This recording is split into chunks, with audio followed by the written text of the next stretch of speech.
The next activity is a dictation activity with a twist.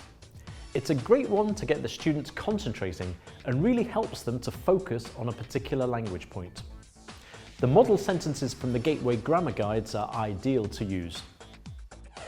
We're going to do an activity now which is like a dictation, okay, but it's a little bit different.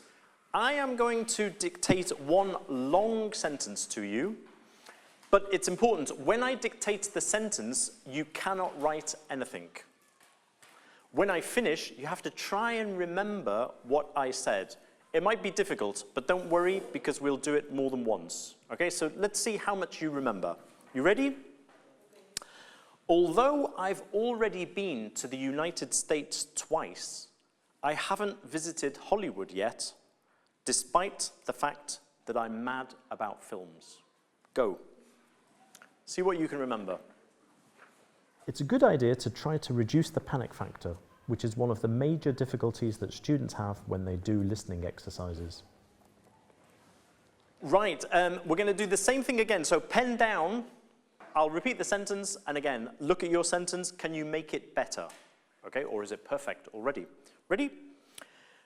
Although I've already been to the United States... I would like a volunteer. The volunteer has an easy job because the volunteer doesn't have to think much, they just write. Who wants to be the volunteer? Irene, do you want to come? And so you don't need your piece of paper, because what is going to happen now is you, as a class, you are going to dictate to Irene, and she will write whatever you say. If you think Irene has made a mistake or something, you can tell her, okay? Who would like to help, who would like to begin dictating to Irene? Daniel? Also, I have been twice.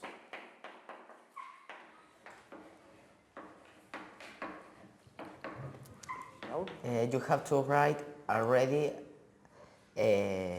Between have and been. Here. Yes. The sentence I'm using here was chosen so that students would focus on yet and already with the present perfect, and also the linker despite. And you'll notice how well the task makes them focus on this language. Stays, but I haven't visited.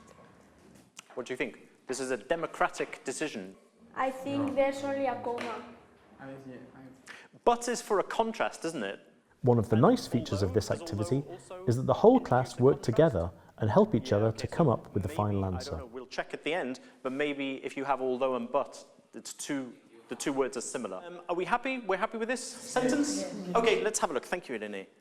Right, despite now, this is to introduce a contrast. And in fact, the expression that I said is despite the fact. Actually, here I would suggest dictating the sentence one last time and let the class check the final answer that way.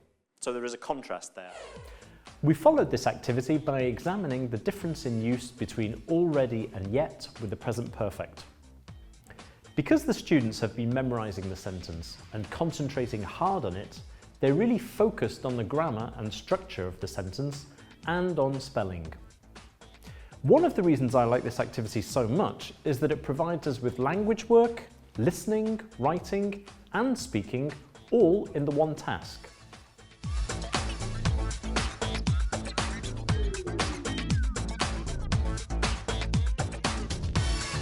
Don't forget to check out the Gateway Facebook page, where there are weekly teaching tips to help you with your lessons and also access to Gateway worksheets.